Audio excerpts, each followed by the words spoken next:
BigRed version 1 started 11 years ago. That was the day a legend was born. A custom painted black and red themed gaming PC with dual EVGA GTX 780 Ti GPUs, 32 gigs of DDR3 memory, and the Intel i7-4930K. Like, it was simply a beast of its time. But as time goes by, sadly, the parts get outdated and they slowly become irrelevant. But what if we can reincarnate my original system with today's specs? Ladies and gentlemen, welcome to BigRed version 1 Reborn. BigRed version 1 had the best specs of its time, and well, 2026 is no different. We're gonna be starting off with the best gaming chip in the market, even when you compare it to the brand new Ryzen 7 9850X 3D processor. The Ryzen 9 9950X 3D still is the best gaming chip in the market. Plus, it's got double the cores and double the threads. So let's pop this bad boy in here. I don't know why I did that.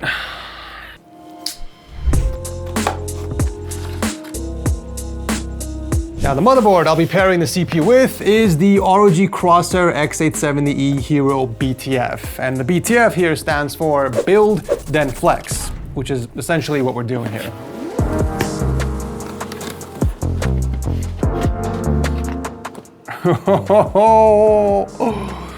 Man, oh man. This is the second time I am holding a BTF board. I've done one in the past. It was a water-cooled ROG BTF build, but there's something about a black BTF board that just hits different. Like, normally a black motherboard does not get me weak in the knees, but this looks so damn clean. No connectors in sight. All the connectors are shifted in the back, so we're gonna have this very clean, minimalistic, and wireless look from the front. Obviously, I'm gonna bring back the iconic black and red color scheme, which was the original color scheme of BigRed before I switched over to all white. And the reason why I went with the Hero BTF specifically is because we're gonna pop in the ROG Matrix card in here, and that is BTF compatible. So we're going for this very clean, minimalistic, and wireless look. It's gonna look so damn clean, you guys. Now, I do wanna install an AM5 contact plate inside the motherboard. It's not gonna do much for the temps, but it's more so to keep the thermal paste from spilling inside the sockets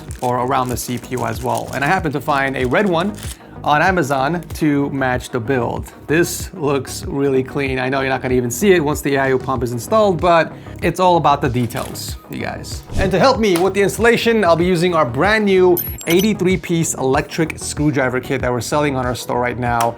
And it comes in this really cool carrying case. You guys are gonna love this, check this out. So once you pop it open, you have 71 bits right here in the middle, which you can rotate and find the right size. But it also has some extra tools in here. A bendable extension to get in those really hard to reach places, tweezers, and even a box cutter knife. Like, this isn't something you normally see in a precision screwdriver kit. Razor sharp, you can cut through anything. And of course, you got your USB-C powered electric screwdriver, which is a slight upgrade from our last generation. This has 4 torque settings instead of 3, so a stronger motor. And last but not least, if you want to use a manual screwdriver, you press this little button over here, and bam, pops out the manual screwdriver. And check this out, built-in extension as well. If our 150-piece kit made love to our 60-piece kit, this would be their love child. And here's the thing, we're actually selling this for the same price as the 60-piece kit, even though it's got way more bits and way more tools. Unfortunately, we only have 25 in stock. So if this sells out, we are not gonna restock until later this year. And if we do restock, we're gonna sell it for a little higher, probably $10 or $15 more than the 60-piece kit, because you get way more value. So if you guys have been wanting to grab a solid precision screwdriver kit, check it out, link down below.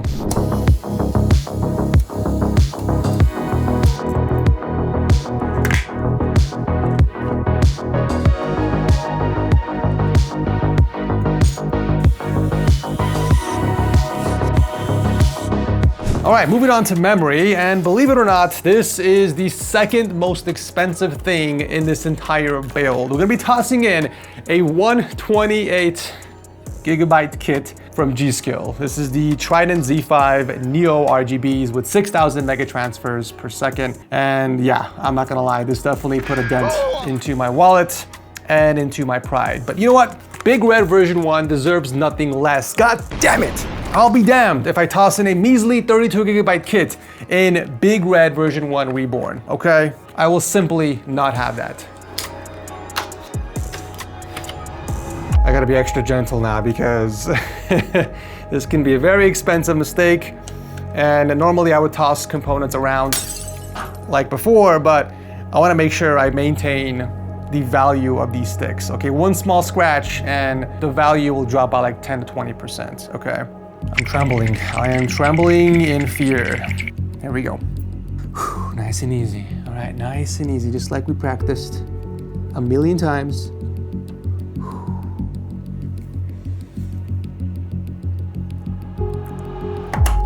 Oh, I heard an extra crack.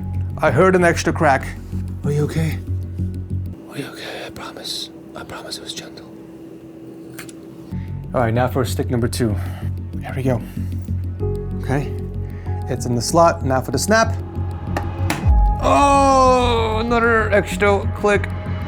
Oh, maybe it's the motherboard. Maybe it's the motherboard. Okay, they are both installed. Disaster avoided.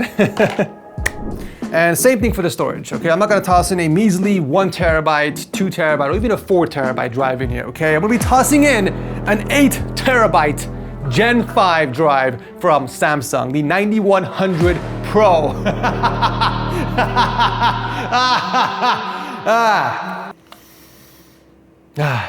This was the only one in stock on Amazon. I was gonna buy 2 more, but we can always add more storage later.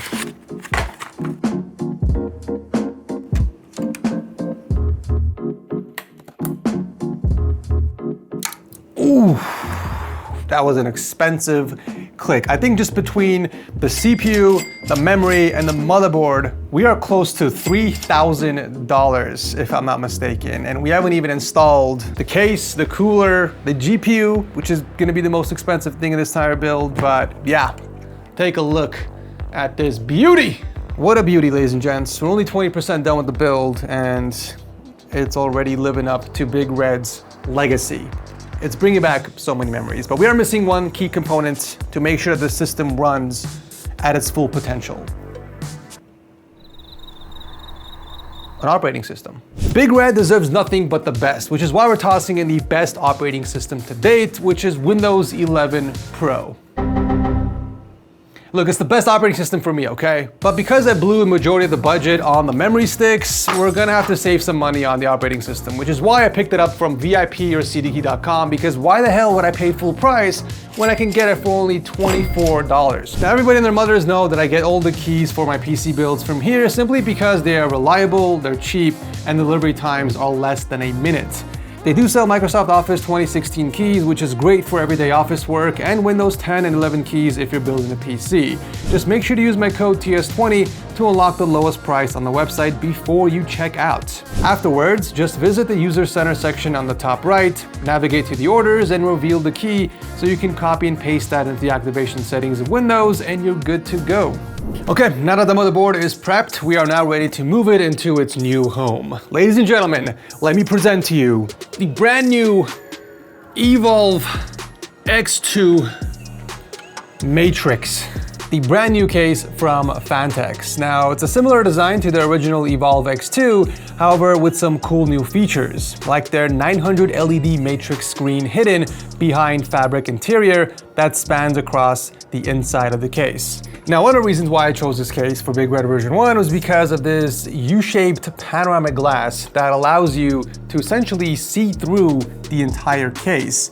And with our Matrix card installed, we can appreciate the beauty of the card from all angles. I mean, Matrix case, Matrix card, do I need to say more? I'm also kind of digging the floating look that these cases are doing now. It's supposed to help with airflow since there's technically more space for the intake fans to pull in fresh air, but we'll see once we're done. Now, it does appear that all the panels have a toolless design. However, for shipping reasons, I'm assuming they probably screwed a few of them down.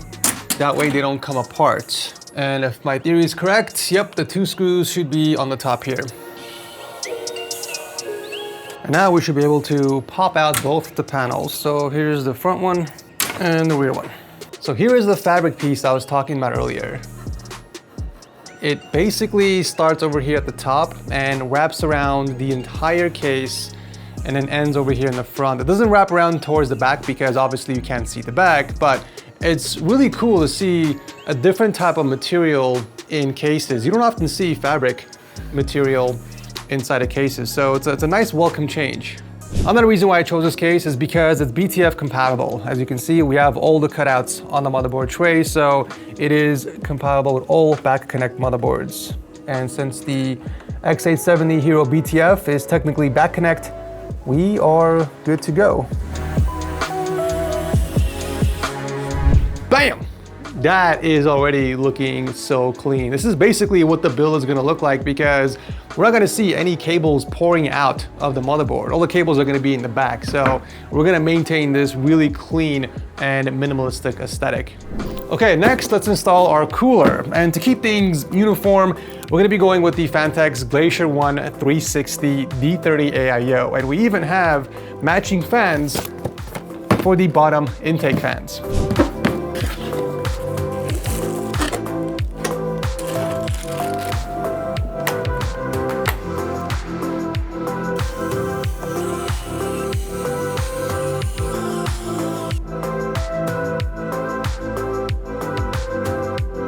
Okay, when it comes to cooling, the case does support up to a 360mm AIO on the top, which is where we're going to install our cooler.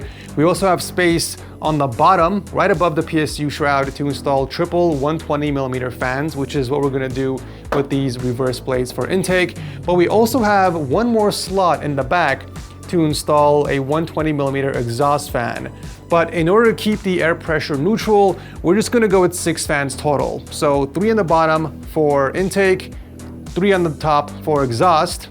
That will give us our perfect neutral pressure. Now, to make the cooler installation process as painless as possible, I'm gonna go and take off the top bracket. But before that, I have to remove this thumb screw over here.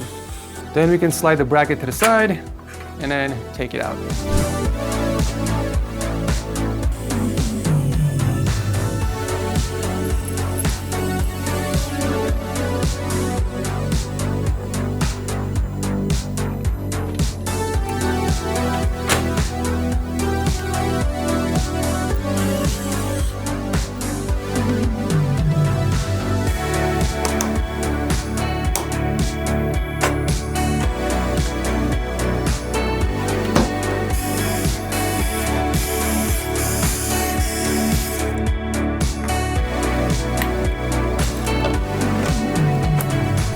All right, cooler and the fans are installed, and I'm honestly digging the recessed look. It's different than all the other cases I've worked with, where you got the bottom fans kind of sunk inside, almost flush to the top of the power supply shroud, so it's not being exposed as much. And then same thing with the top as well, like you can't even see the radiator. It's technically gonna be buried underneath the top panel, so you can only see the fan blades kind of poking from the top. And it's given this minimalistic vibe, which is honestly the theme we're going for anyways with the system. So yeah, kudos to Fantex for designing this case. All right, up next is the power supply. Now, if I were to go with a regular RTX 5090, a 1000 watt would have been more than enough. But because we're tossing in the ROG Matrix card, I want to go with a slightly higher wattage power supply because that card can pull in 800 watts of total power using the BTF connector and the 12VH power cable. So I want to have that option to take advantage of the GPU's full performance whenever I want. So that is why we are going with the Revolt 1200. And funny enough, this is actually the first power supply that I've checked out that doesn't come with any cables. The cables are sent separately, which is bizarre to me.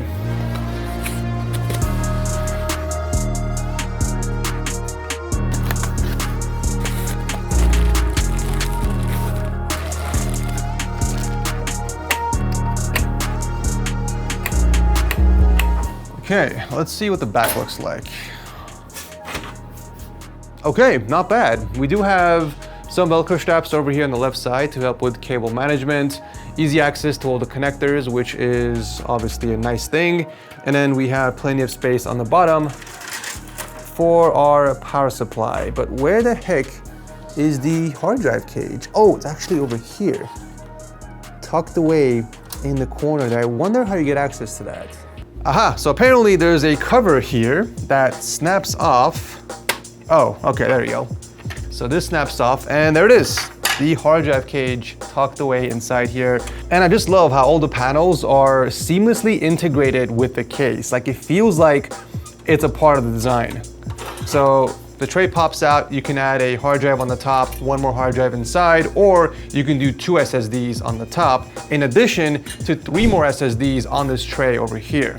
I'm obviously not installing a hard drive or SSDs, but it's good to know where the cage is located. So I'm gonna put this back inside. And another thing is, I love how the cage is kind of separated from the power supply chamber. So none of the cables are gonna get kind of stuck inside the cage. So it's gonna be a lot easier to access if you need to swap things out later.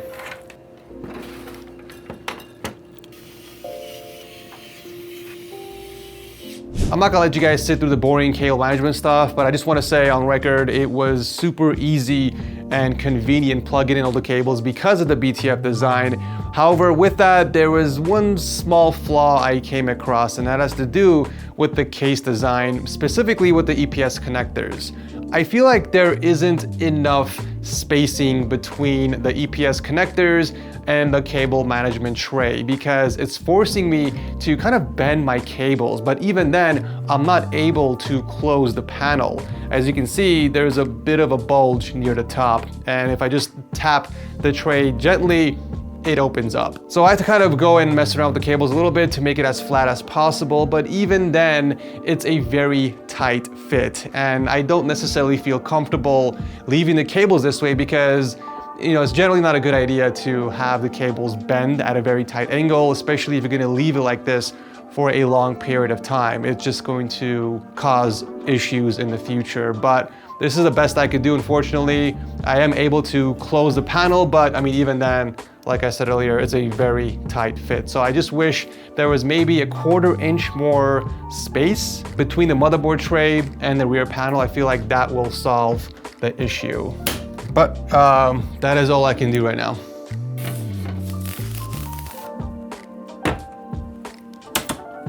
All right, yeah, so with the panel on, it's actually keeping the tray nice and shut, so it's not gonna pop out. But again, I'm very concerned with keeping the cables bent like that. And last but not least, ladies and gents, the main event of the evening, plugging in our GPU. The king of all RTX 5090s in the world, the ROG Matrix Platinum 30th anniversary from ASUS.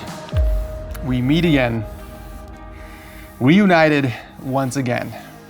Fun fact, this card is selling for $10,000 on eBay, and apparently 2 other people have bought it already. Crazy times you live in.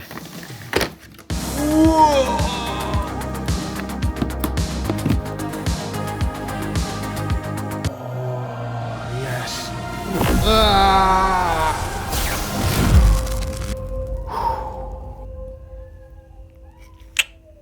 So beautiful.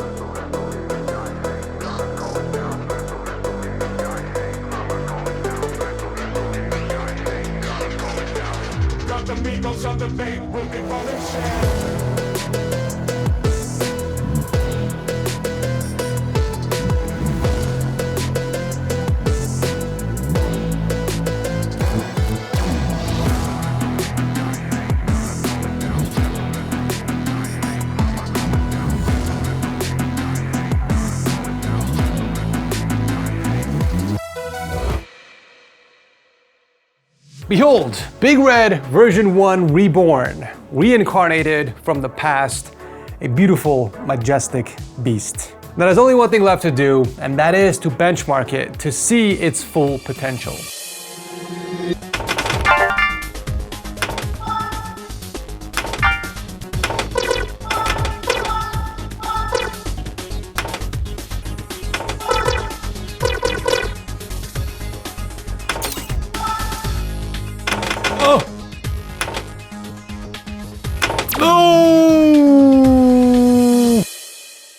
Well, unfortunately, we couldn't push past 60 FPS, which is a bit disappointing considering we have the best that money can buy.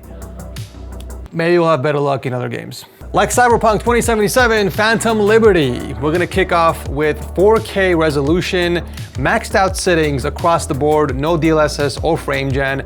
How many frames can BigRed version 1 get in Cyberpunk? Actually, wow. We're dipping under 100 frames per second. I am flabbergasted that we're barely pushing 100 frames per second. I mean, granted, it's 4K resolution, maxed out settings, but we have a 50 freaking 90 in here with a 90 950X 3D, which is the best gaming chip on the market. What is that billboard? Oh my God, I forgot how cooked this game is. Please don't demonetize me, YouTube. But anyways, yeah, I mean, we're getting anywhere between, I want to say 100 to 120 FPS, which is kind of laughable if you ask me. Like, this is the modern day Crysis. I mean, it's still playable, right? Like, it's not a competitive game, so you don't need 144 or 200 FPS to enjoy a story game like Cyberpunk. It's really all about the graphics. I feel like, to me, if I'm playing any story-driven game, like an offline game, 100 to 120 FPS is like perfect for me. But look at the graphics though. Oh my God, I am not upset. Is this what Cyberpunk is supposed to look like? I've been playing in 1440p high settings, I mean, which is still pretty good, but I mean, 4K really is a different level. 4K max settings just hits different. I mean, that's insane. Why this guy, what did I do to you? I'm literally just enjoying the scenery. Oh my God, this is so, oh my Lord. This genuinely just feels like a different game entirely. Look how sharp the graphics look, that's crazy. And we haven't even enabled ray tracing yet. Temps wise, we're doing pretty good, I would say. 69 degrees Celsius on the GPU, which is still fairly cool. And the CPU is, I believe, pretty close to 80 degrees Celsius. I haven't seen it peak at 80. It's more around 79, which is a little toasty, but I mean, we only have the AIO cooler keeping the temps down on the CPU. The bottom intake fans are essentially being used up by the GPU. And we have no side intake fans as well. But I'm not complaining, the temps are good. And it's so quiet, the system is so quiet, you guys can't even hear anything. That is the beauty about this.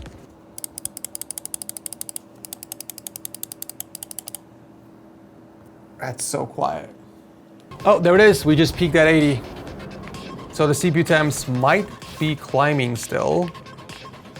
We'll have to keep playing and find out. But yeah, I mean, this is so beautiful. Guys, we're almost pulling in 600 watts from the GPU. 587, I just saw it spike to 591. We're getting close to the 600 watt limit on the GPU. This card can go up to 800 watts. If I plug in the 12 VH power cable from the front, and we can squeeze in more performance out of it. But you know, I might leave that for another video, because if I plug the cable in now, it's gonna ruin the minimalistic and cableless look that I'm going for.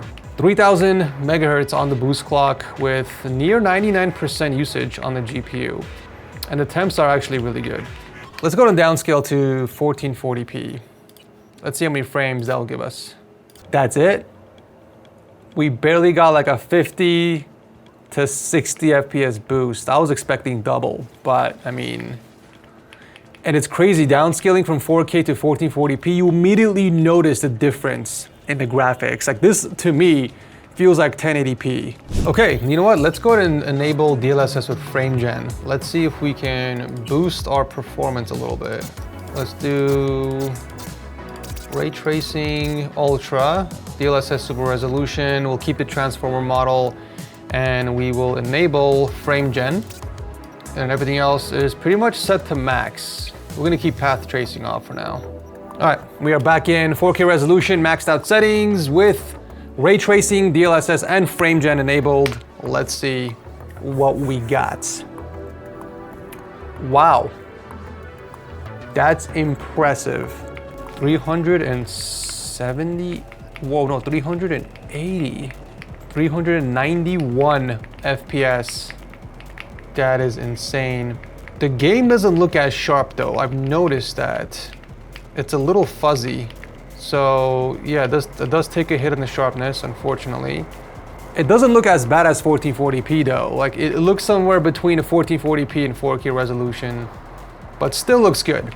Still looks good. There's really no reason to enable frame gen or DLSS in Cyberpunk. If you're hitting at least 100 frames per second at stock settings, keep it that way. I've seen enough. Let's try another game. Okay, unfortunately, we've got to do Fortnite for the kids. 1440p, DX12. Here are the rest of the settings. Here goes nothing. This isn't bad considering we're on DX12. 400 frames, wow. Okay, yeah, frame-wise you're doing pretty good actually. Oh, no way! You bot! There's no shot I won that fight.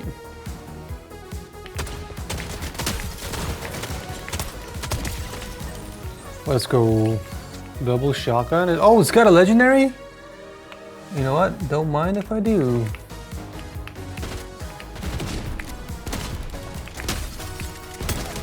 Oh, you bot. You bot. Oh my god, dude. That is so oblivious. You would think with all the AI taking our DDR5 memory that they would invest into some actual good AI bots. But no, they're all trash. You know what? Let's try a 4K. That's crazy. We're still pushing 350 frames in 4K. That is wild. Who plays Fortnite in 4K resolution?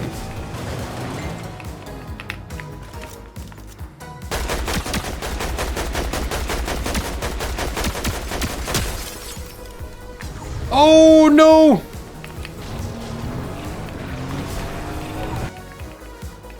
There he is. That's not a bot. That is not a bot, but I got him. Oh, he has so much good loot too. Oh my god, the circle's getting narrow, you guys. Oh my god, how many players are left? 8? I'm down to the final 10.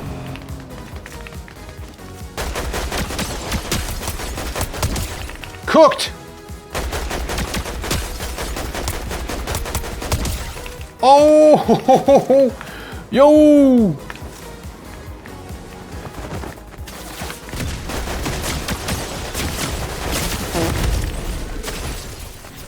This guy came out of nowhere, man. I played 6th place. I mean, first try. I'll take it. Okay, I don't know if Aquators are still relevant, but we'll give it a shot. 1440p. DLSS is enabled by default and everything else is set to high. I haven't touched this game in months, so I'm definitely a little rusty. 230 frames right off the bat, not bad.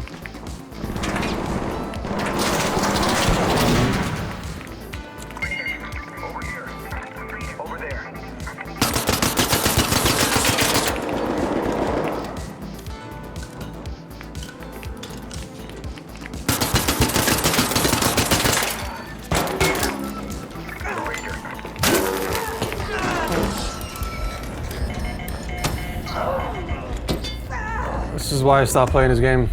I think this is officially my first PC build of 2026 and I'm already in love with this case. I think I'm gonna put it in my top 5 cases of 2026. I just love the minimalistic design of it with the fans being recessed behind the panels. I think that looks so damn clean, especially when you pair it with a BTF motherboard. But the rear glass opening is probably one of my favorite parts of this entire case, and I couldn't have picked a better GPU to showcase in here because we can see all around the Matrix card. Nothing is blocked off, and I feel like the Evolve X2 Matrix was designed for GPUs like this. But what really separates this case from everything else is the Matrix 900 display. 900 tiny LEDs hidden behind the fabric panel, completely invisible until you turn them on. It's completely customizable using the Fantex NextLink software. However, you will need a NextLink hub to sync the devices, and this is sold separately. Having used so many softwares in the past, I have to admit it's refreshing to see how user-friendly and intuitive the NextLink software is. You have your fan control settings on the first tab, lighting control on the second tab, and the screen control on the third tab. Now this is where you can customize the screen. There are 4 different layouts you can pick from and 4 different widgets. The first one is time and date with 5 different themes you can select from. Then we got system data, which will display your hardware info. Now there's a few different themes you can pick from. My personal favorite from this section is the second one that displays the temps in a colorful palette. You can of course set which component you want to track in the widget settings, along with changing the colors and even setting an alarm. So let's say if the temps reach a certain threshold, the text will change to a color you pick. That's pretty cool. Now, if you want to fit more info on here, you can just select a different layout on the top and then pick whichever widget you want in each section of the matrix. Now in the media tab, you can only pick from 4 different themes at the moment, but I'm sure Fantex will probably add more over time. And then finally, the creator tab is basically the custom editor tab. You can write out anything you want or draw anything you want. One thing I would love to see added here is the ability to write text in the editor, because right now I'm forced to manually write the letters on here, which is a bit tedious. But other than that, I really like how customizable the Matrix 900 is, and I can only imagine it will get better over time with new cool widgets. Links to everything will be posted down below, including our 83-piece electric screwdriver kit if you guys want to check it out. We also launched a few new designs for our Season 14 mousepad collection. If you guys want to spice up your setup and support the channel, I'll drop a link to our store below as well. Thanks for watching as always, and I'll see you very soon in the next one.